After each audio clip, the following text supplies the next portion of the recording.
Assalamualaikum warahmatullahi wabarakatuh. Di sini saya ingin memperkenalkan diri saya dulu sebelum melanjutkan ke materi selanjutnya. Nama saya Muhammad Ibnu dengan NIM 230102010147. Jurusan Hukum Keluarga Islam, lokal HK23B. Ya, di sini saya sedang berada di kampung Desa Belukung, tempat saya meneliti judul Hukum Walimah Menikah Tapi Berhutang di Desa Belukung. Ya, inilah tempat suasana Desa Belukung. Di seberang juga Desa Belukung. Desa Belukung itu ada dua, terbagi ada dua. Yang tempat saya ini Belukung lama, kalau di seberang Belukung baru. Ya, mungkin terbuat baru ya kan, yang berada di pinggir Sungai Barito. Pada video ini saya akan menjelaskan secara singkat tentang pandangan tokoh masyarakat terhadap hukum walimah pernikahan yang dilakukan secara berhutang. Tugas fikih kontemporer.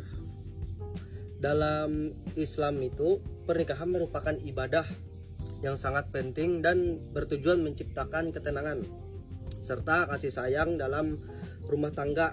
Nah, jadi hal ini dijelaskan dalam surah Ar-Rum ayat 21 sebagai bentuk rasa syukur dan pengumuman kepada masyarakat. Islam menganjurkan adanya walimah pernikahan. Namun di masyarakat masih banyak walimah yang dilaksanakan secara besar-besaran, bahkan sampai berhutang. Hal ini bisa dipengaruhi oleh tradisi dan tekanan sosial agar tidak dianggap rendah oleh lingkungan sekitar atau setempat.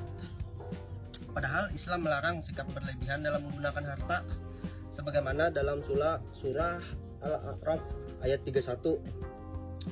Dan penelitian ini dilakukan dengan metode penelitian lapangan melalui wawancara dengan tokoh masyarakat di Desa Belukung. Dari hasil wawancara terdapat perbedaan pandangan. Salah satu tokoh menyatakan bahwa walimah dengan berhutang masih bisa diterima selama tidak memberatkan dan kemampuan untuk melunasinya. Namun adapun tokoh lain berpendapat bahwa walimah sebaiknya tidak dilakukan dengan berhutang karena dapat menimbulkan masalah ekonomi dan mengganggu ketenangan rumah tangga tersebut. Meskipun berbeda pendapat, kedua tokoh tersebut sepakat bahwa walimah harus dilaksanakan sesuai kemampuan dan tidak boleh berlebihan. Dalam Islam, tujuan utamanya itu pernikahan adalah membangun rumah tangga yang sakinah, bukan justru memulai pernikahan dengan berhutang. Sebagai kesimpulan walimah pernikahan memang dianjurkan dalam Islam, tetapi pelaksanaannya harus sederhana dan sesuai dengan kondisi ekonomi. Walimah yang dilakukan dengan cara berhutang dan menimbulkan mudarat tidak sejalan dengan prinsip kemaslahatan dalam Islam. Sekian penjelasan dari saya. Wassalamualaikum warahmatullahi wabarakatuh.